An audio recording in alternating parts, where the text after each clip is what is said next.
Hey everyone, this is a very special episode of This Week at BMB. I'm Emma Santiago, and as the year wraps up, we wanted to update you on a couple stories we have been working on here at BMB.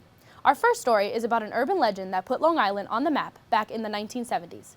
The nation was focused on the events taking place inside the home in a nearby Amityville. If you don't know what I'm talking about, here's Maya Passanisi with more. Long Island is home to suburban sprawl, shopping malls, and endless traffic.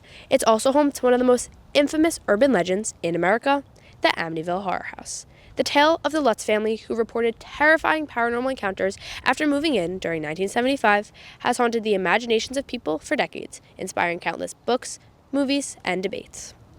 Years ago, there was a family that lived there, and the brother killed the family, and then he went to prison.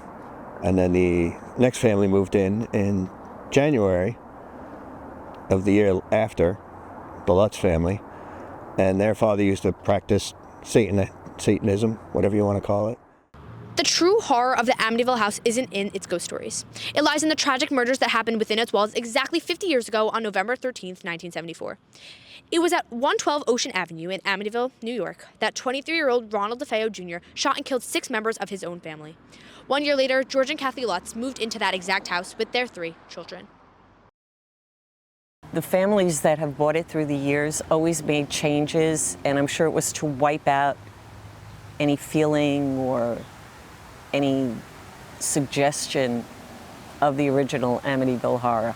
Like, I remember when I first time I walked by it, I remember there was a family there, and there was a little girl running around in the front yard, and I was like, how, in God's name, could they, like, move in with a little kid, you know?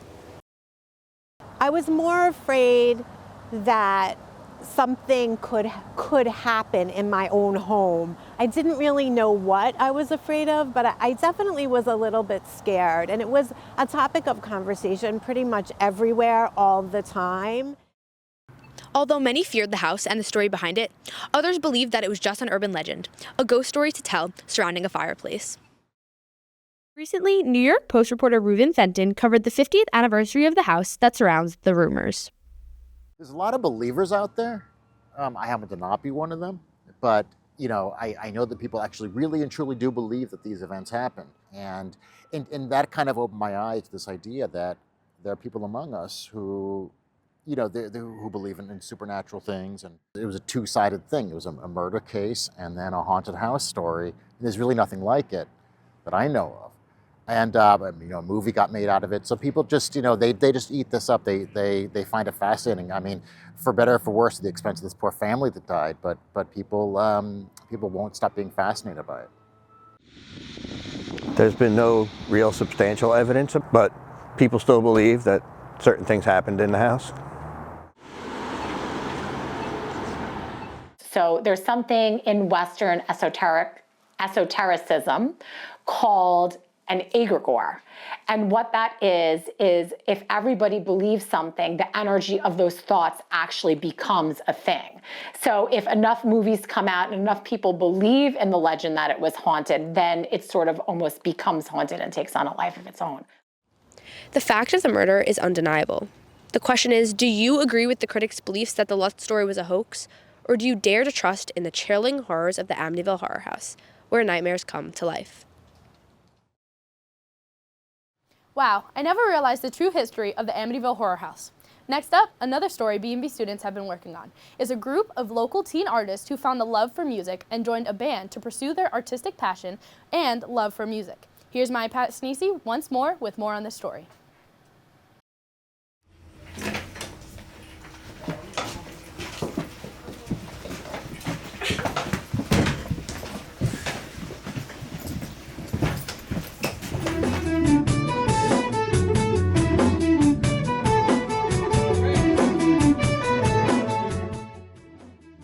Well, rock, if I talk specifically about rock, I feel like I look at it as philosophy, lifestyle, and attitude. Art is a passion, but music is a lifestyle. Music is more than just the beat of a drum or the strum of a guitar. It's an expression of life, connecting people through rhythm and soul.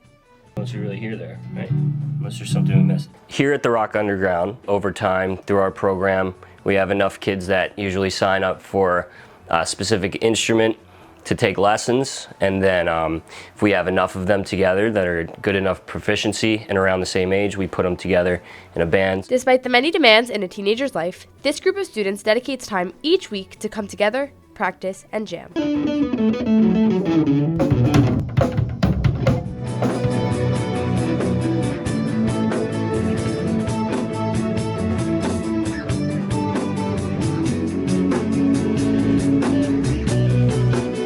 Definitely like scheduling time to make room for both school and music. Yeah, like we rehearse usually 3 days a week for like 3 hours a day, and a lot of people think that's a lot, but when you're really into it, it's not that much. Like I wish we could be here every day and not have school or homework or anything.